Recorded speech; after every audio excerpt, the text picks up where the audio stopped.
Hmm. What's this all about? Just testing it out. Let's see if this will sit up here like this. Just test it out. Let's see. Welcome to the live chat. Remember your privacy.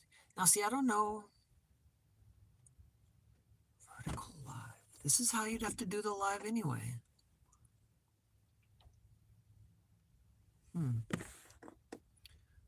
Start a poll. You can start a poll in the live. Share the live. Huh. Not quite sure how to do this. Vertical lives. Somebody came in. I'm just trying to figure out this vertical live thing. I really don't know. Really don't know what it's going to do. I have, however, heard. Hi, Bob. What's up, Bob? Hey, Bob. I don't know if you're a subscriber to my channel or not, but if you're not, you should. But also, is this the new kind of lives? I don't really know. I heard that there's this new vertical live that people can just tune in and something. So I don't know. I'm kind of just throwing this one out there, just to see how it goes. If it's a new kind of live. Netherlands, dude. So, and I appreciate you subscribing. Thank you very much, Bob. Oh, what's up, Will? Dude, I'm just trying this new live.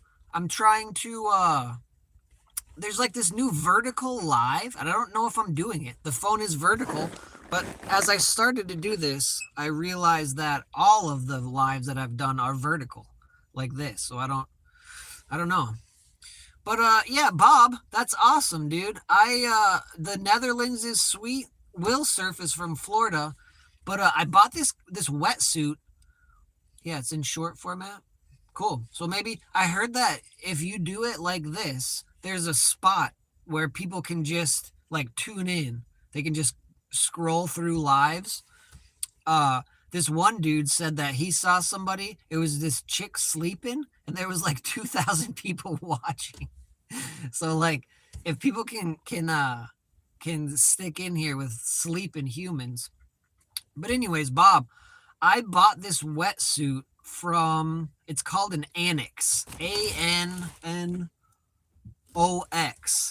And yeah, that is kind of creepy. And I think it's from the Netherlands. It's a wetsuit company. They make a lot of stuff. And I've actually been looking at this wetsuit was okay. It was like their lower end 654, but they also have this like medium range 6'5" that is, I mean, it's still insanely cheaper than these 6'5s that I can buy out here. But I'm thinking about buying another one. I don't know if people out there wear this brand, Annox. Nobody here in America has really heard of it. But when I looked it up, it seems like it's a Dutch company. But yeah, I don't know. Let me know if you've ever even heard of it. I'm sure, you know, everything in surfing it's similar to hockey. Like if you buy cheap things, they're normally, you get what you pay for, I guess. But yeah, definitely having people be able to tune into this just randomly. Never heard of it. No worries. I thought it's just the only reason why I saw it and have been looking into it is because they're so much cheaper than other ones. But we'll see. But yeah, this live format with the ability to have people just jump in, for somebody like me, it's perfect because I could just sit here and talk to myself basically the whole time. All I have to do is I just sit here and talk to myself. I'm not gonna lie about it. However, what's up, Paul? What's up, Paul? I'm just trying out this new vertical live thing. You know, just trying to do it and see if it helps at all. I was just telling these guys, this guy I know said that there's a way to just like there's a new section on YouTube that you can just jump in on random lives and see what's going on. So I think between this and my shorts, we could hit like my goal is 1,500 before the end of the year. I know that 500 in the calendar year isn't too much, but whatever. Oh yeah, Well, I mean, dude, I'll talk to my fucking self. Like I have a lot on my mind all the time. And it doesn't even matter what it is. It'll always just like uh it'll always just slide in to something else. But yeah, I think it's cool. I like it.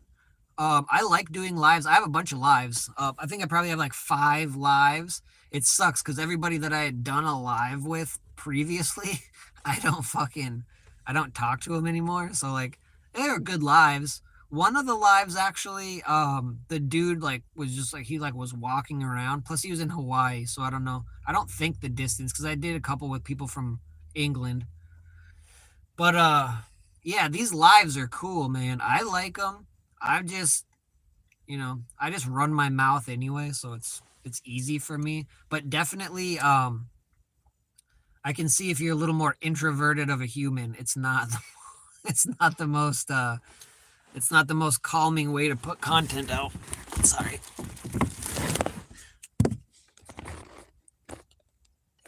Yeah. Anyways, yeah, man. I don't know.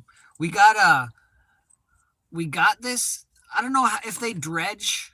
You guys don't really have channels out there from the inland. We have a lot of inland lakes that lead out to Lake Michigan, and there's like a buffer zone between the big lake and the inland lake, and they're just a channel. I'm sure you guys have channels some places, but every couple of years they have to dredge the channels here. So these big giant boats that travel all over the Great Lakes can get into the inland lakes and back out in Lake Michigan. So they dredge and they dump all the sand right on the beach, and it makes the deep to shallow change so insanely severe that these waves just turn into absolute monsters. And they have done this at a spot that they did this 2 years ago. Last year it was Uncle Billy Bay, which is why it was such an epic spot. But this year they have dredged the channel at like my home spot. It's not only the home spot, but it's the closest to my work. And I went out yesterday. It's still a really new dredge pile. So like um it's ultra shallow. It's like ankle deep. It goes from over my head to ankle deep in feet. But it's cool because you can when the water pulls off, you can see how the drop off, and it's sick. So we've got some good videos on the way, but it's gonna take a little bit of time for this sandbar to manicure itself, so it's not like just open water to dry sand. But also this spot, it's up really high on this huge natural bay. It's called Muskegon. There's no reason to hide spots out here. It's called Muskegon. Fucking go surf in Muskegon. Come see me. If you're a dick, that's one thing. But you get everyone come out. We surf in the Great Lakes. If you want to know, just hit me up. But it's on the very top of this massive natural bay. It's like 90-mile wide bay, and it's on the tip, so it gets a lot of waves from each direction. So I'm pretty pumped.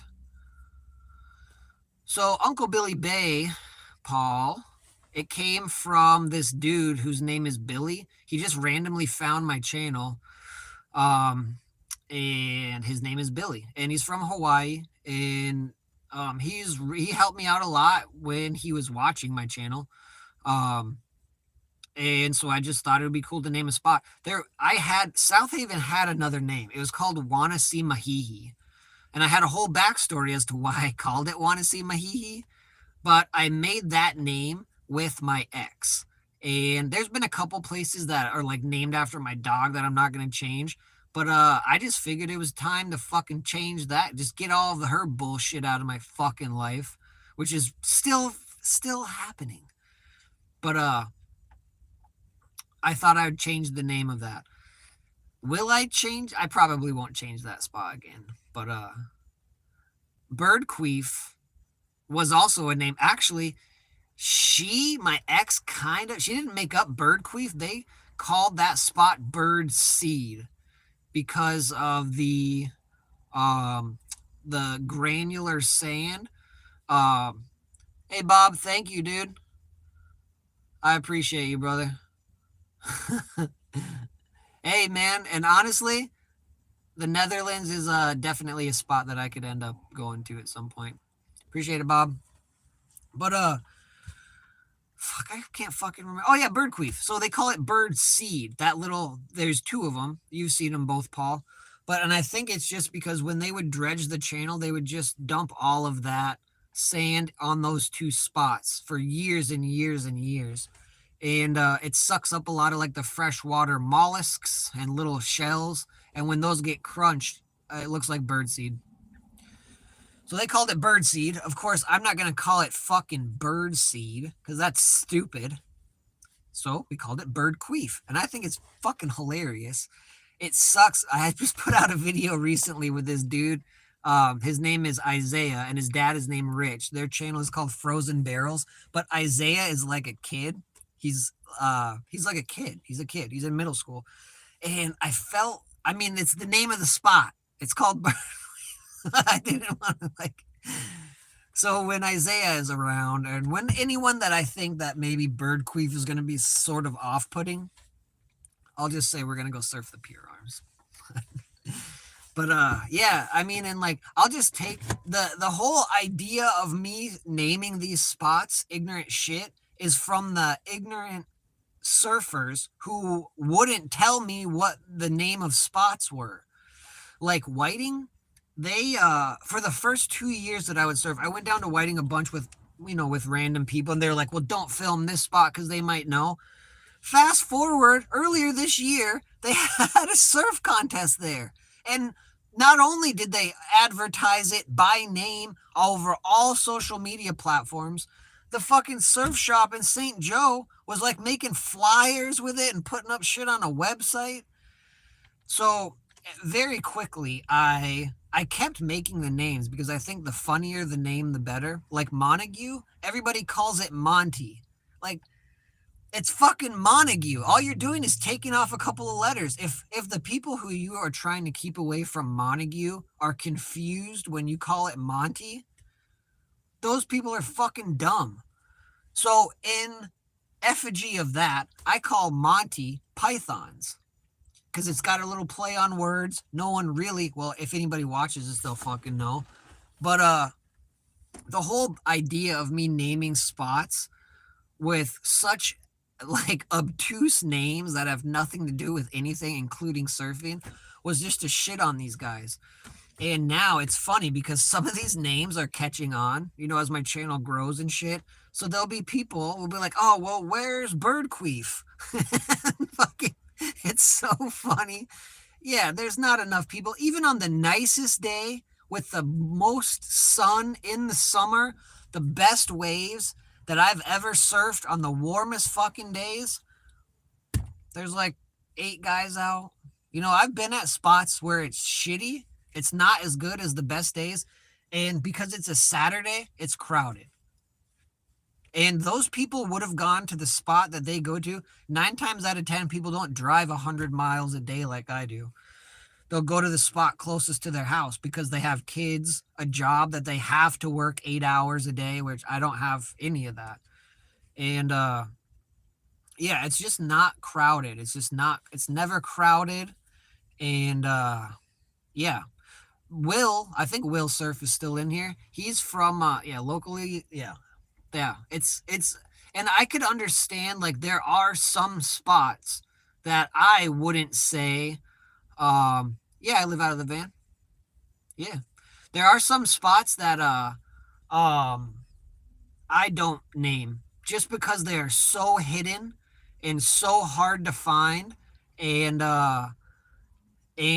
my thing with these real secret spots is there's no pier around.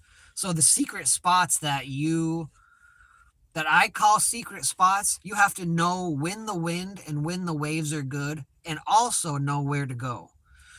If there's a pier next to a spot that you're trying to call a secret spot, and you can see that pier from outer space, it's not a secret fucking spot. And almost every good spot on the Great Lakes, whether you're talking Superior, Huron, either side of Lake Michigan, the toilet of Lake Erie, or Lake Ontario for that matter, 9 times out of 10, people are going to hide behind the pier because they don't like the current. A lot of it just makes the lake waves a little more organized. But having said that, they're going to they're going to definitely stick to their own spot, and it's gonna clear out the lineup. But yeah, Will lives in Florida. I don't know if they have piers or channels in Florida. I know they have like jetties and big, like real big, massive piers. Um, oh, that's interesting. But yeah, I mean, and there's just so many more surfers in the ocean, and then also like our waves. And this is kind of shitting on our waves a little bit, but um, that's interesting. So as I talk, do you guys? I don't. I know you guys kind of surf behind the pier, but they have big pillars, so it doesn't necessarily stop any of the current. But does the sand that the jetties and piers, um, does the pier collect sand so that makes the wave break better? Because out here the pier blocks a lot of the current.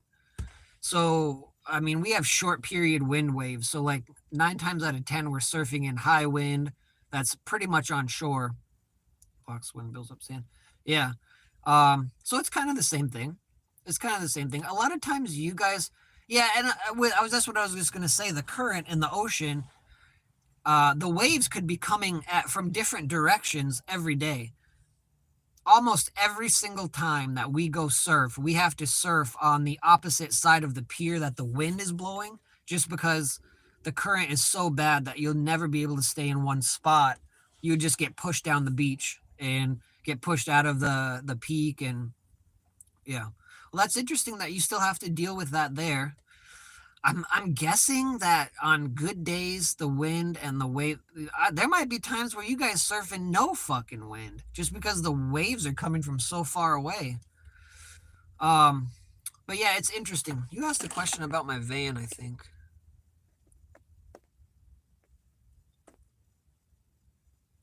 Oh yeah. Well, yeah, dude, I've been living in a van for like 3 years now. Yeah, and I've thought about it. Like the only real reason why I'm in the area that I'm in now specifically was yeah, longshore currents, they kill us lake surfers. But what was I thinking about? Oh yeah, my mom lives in this area, and now that I'm not with my ex, yeah, van life is sweet, dude. I I didn't get into it because I needed to. I got into it because I wanted to surf more. And I think that helps a lot when you get into living in a vehicle because you want to, not because you have to. So like, but yeah, it works for me. But yeah, so my mom is here and she's probably 30 minutes away from where I normally am. It's also good, like, she's got a dog, and when my dog died, I'm able to come over here and help her with her dog, and there's just some random shit. But yeah, so like when when life happens and I can live here, I don't know if I'm ever not gonna live in Michigan, but the idea of working in Florida at the golf course through the winter, oh yeah, yeah, yeah, that dog thing. And it's like, it's crazy because good dog owners, they don't, it's just not the same. If you're a good dog owner, it's not the fucking same. And most people are good dog owners. I see a lot of people on Facebook like rehoming dogs and shit, and it just fucking pisses me off to no end. But, anyways, enough about that.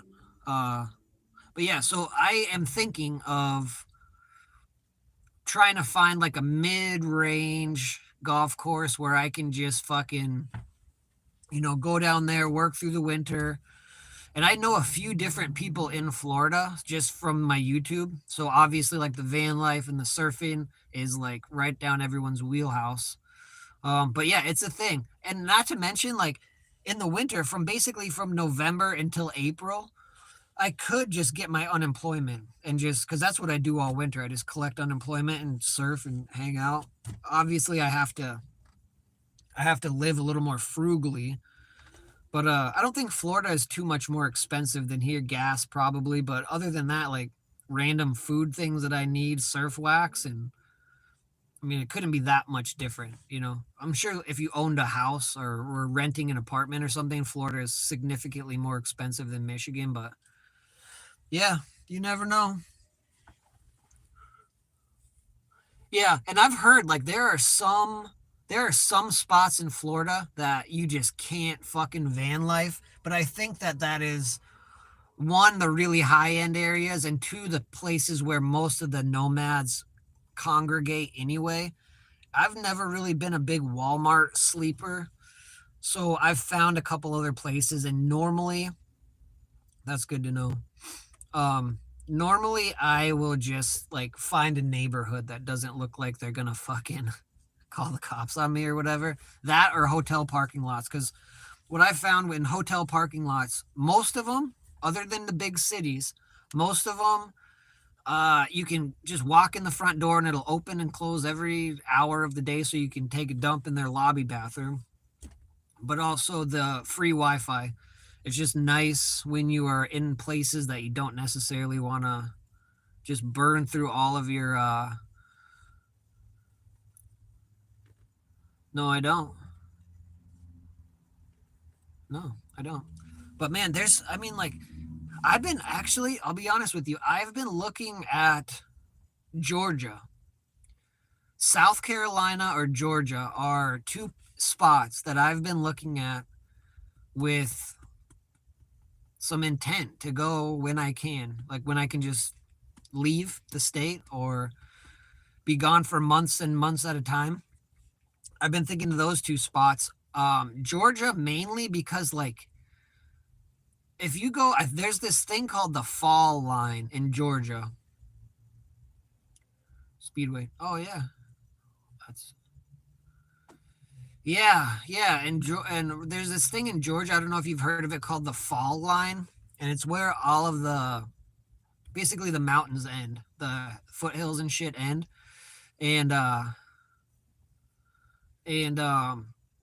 south of that, the population just fucking drops off, and like I'm sure that there is a demographic in southern Georgia that is not necessarily my cup of tea, and maybe even in South Carolina, probably the same thing. But I mean, if I'm surfing and living close to the water, just like I am here, I rarely venture too far away from the lakeshore.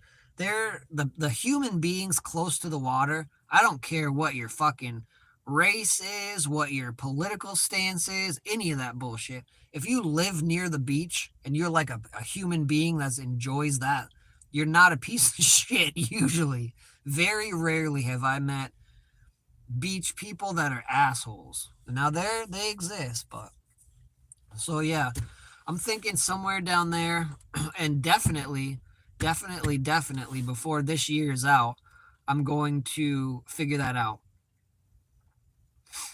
Yeah, look into the. I mean, it's really weird.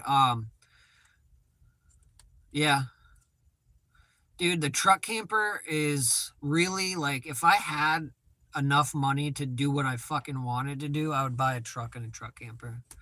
It's the it's the best of both worlds. You can drop the truck camper super easy and then have a vehicle. But even just driving around, it's just I feel like it's the way to go for me specifically. But yeah, I don't know. The Outer Banks, it's definitely some place that I've thought about. But again, you're getting into those huge surf culture areas.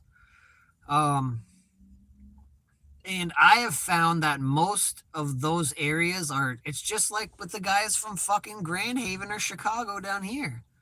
They've been, they've indoctrinated themselves with the most ignorant fucking surf ideas ever. And I don't know if I could deal with that. I definitely know that I won't enjoy surfing in massive crowds.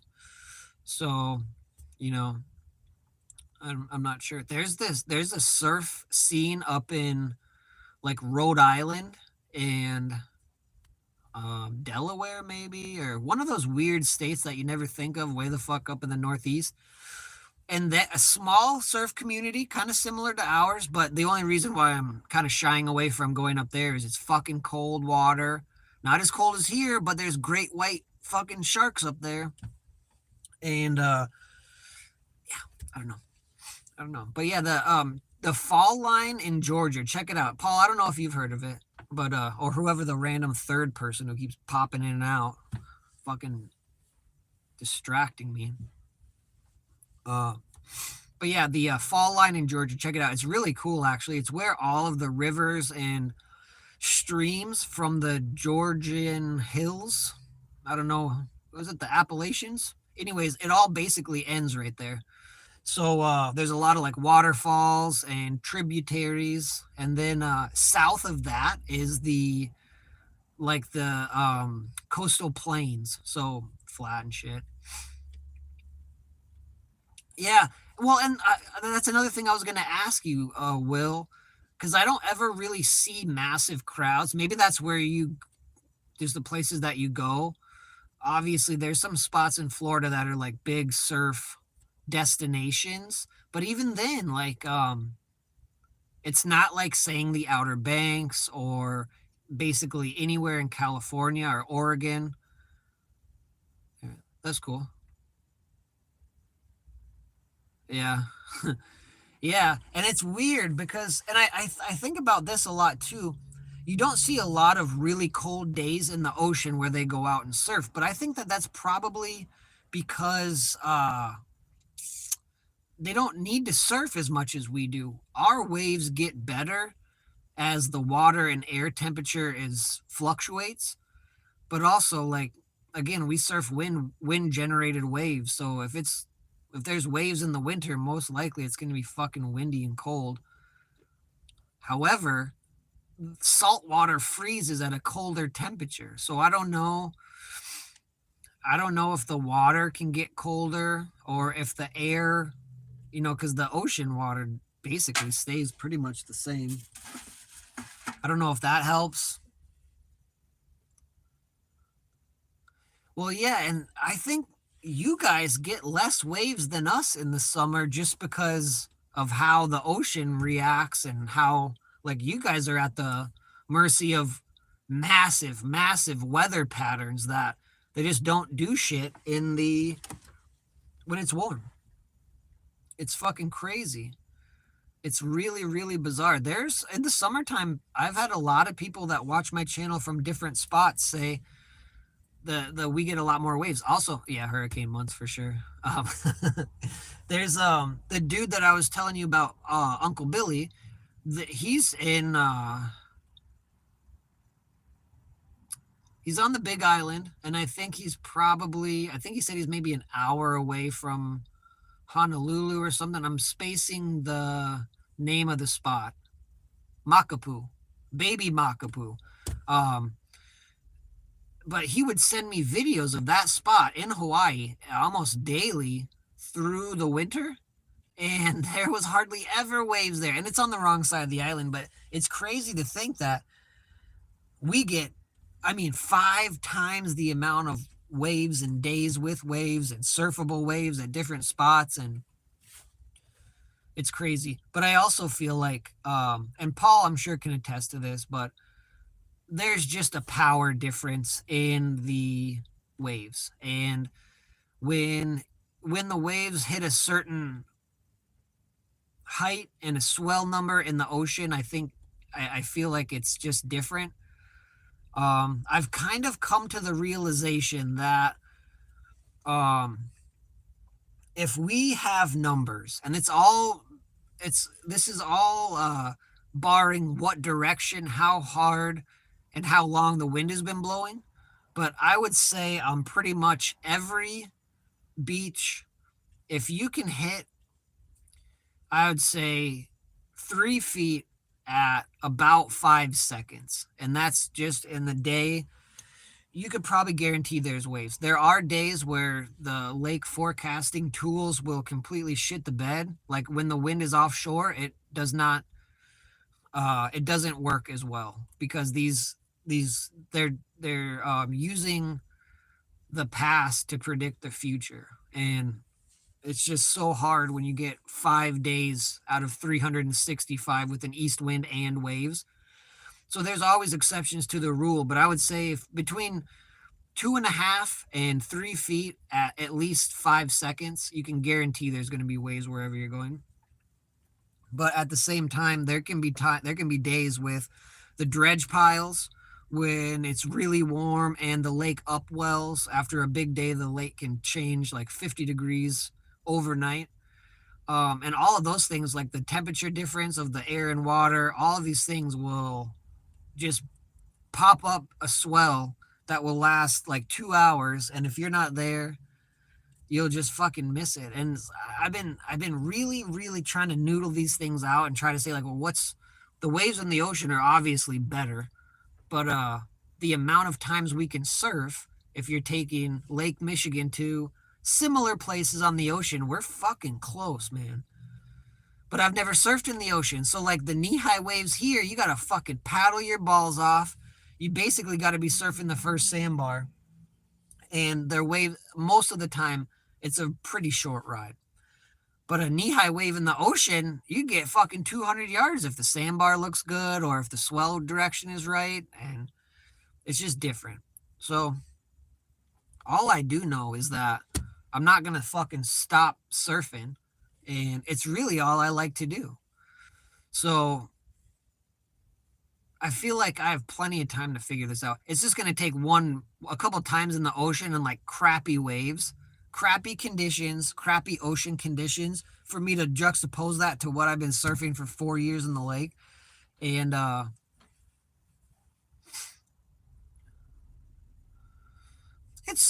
mean, it's a wave, but I see, and I think because there's been a lot of guys who come out here, so like, yeah, well, we've surfed in the ocean, and I come from here or there or whatever, and it's just the way you got to paddle into the waves, where you got to sit. I think also the biggest thing for good surfers that come out here is how you read the waves, because 6-second periods is pretty close together, especially when it's good. Like you get a 5 wave set in the ocean, I'm guessing. Sometimes we could have a set that's like 90 fucking waves. And I'm not shitting you. It'll just be like 2.5. If it's a 3.5 foot day, you could have 90 2.5 foot waves coming at you from fucking every different direction. And then the 3.5 foot wave sets will come in. But before that and after that, they have these things that are called indicators. I don't know if you guys call them that in the ocean, but it's like it's almost the set waves, almost. And if you take one of those and it's not as good, or maybe it goes underneath you don't actually catch it, but it pushes you inside, that's when you can take 20 fucking waves on the head, because the set waves aren't just 3 waves in a set or 5 waves in a set. It's 3 to 10 at the height that it says, and then 50 fucking more, just a little bit smaller. So yeah, it's different surfing out here, Will. But I'm sure like I knew a guy. This guy is still terrible at surfing because he won't change his approach. But he learned. He went from not knowing how to surf to standing up, only learning on a 5'8" Wavestorm fish. I mean, I tried to surf that board, and I'd been surfing for years before him when I met him. And I tried to surf it a couple times, and it was hard. I'm sure now I could get it just because I'm better now. But that's how he learned. And he doesn't go out enough and this and that, but he was able to figure it out on that tiny ass little board. It's crazy. Yeah. So what do you guys do you guys just duck dive? Just duck dive and keep going until you're out? Or is there the fuck? Is there a strategy? Oh man.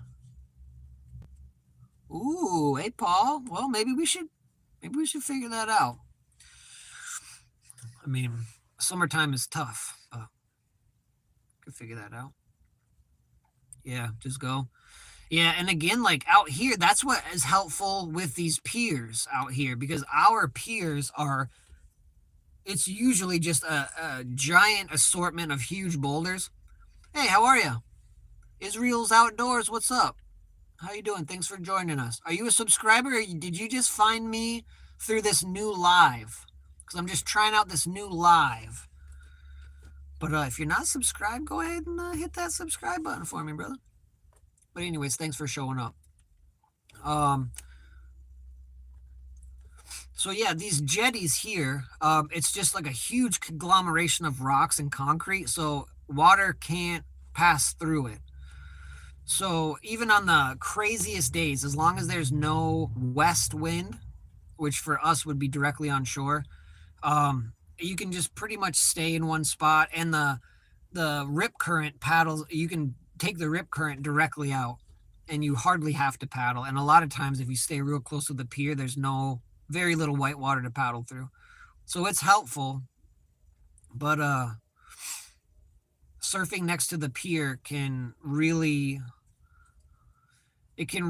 stunt your growth as a surfer, from paddling to just being able to read waves on not necessarily ideal conditions. But yeah, I'm really excited to get some ocean time in. And again, it'll be this year. I'm done fucking about with that. Yeah.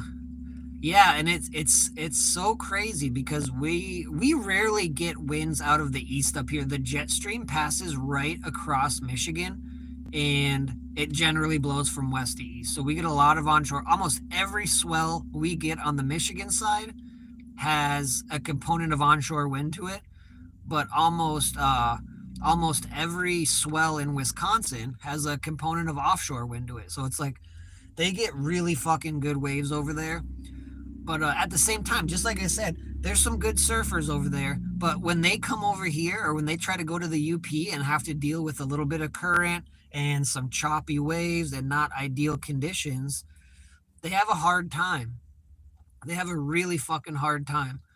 And granted, nobody wants to surf shitty waves, but if you put your fucking mind to it and you're trying to grow, these shitty fucking waves will help you on days that it's good. And I'm literally the walking epitome of that. Like, nobody taught me. I hadn't even touched a surfboard until I decided to start a surfing YouTube channel. So like, if I could do this shit, anybody can.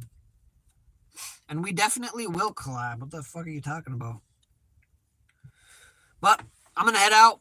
I appreciate Paul, and I appreciate Will, and I appreciate Bob and Israel's Outdoors for showing up too. 4 people.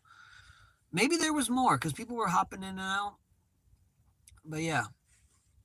If you ever want to do a live, Will, yeah, dude.